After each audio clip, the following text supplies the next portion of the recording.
ত্যাগী ও নির্যাতিত নেতৃত্বই আগামী দিনে সম্মানিত হবে।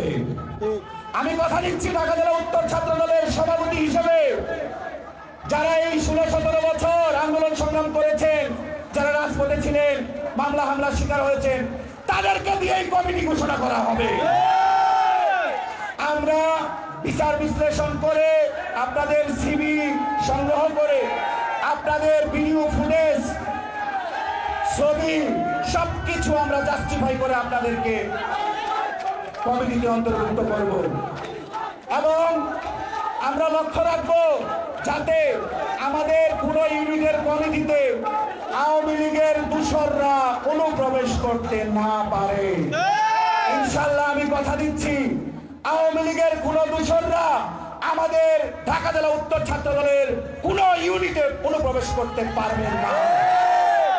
ভুলবশত তথ্য গোপন করেও যদি কেউ সদস্য হওয়ার চেষ্টা করে, আমরা যদি উপযুক্ত প্রমাণ পাই, সঙ্গে সঙ্গে তাকে বহিষ্কার ঘোষণা করা হবে। সারা বাংলাদেশে কোন নেত্রী আছে? আপসহীন কোন নেত্রী আছে? মামাটি মানুষের কোন নেত্রী আছে? সেই নেত্রী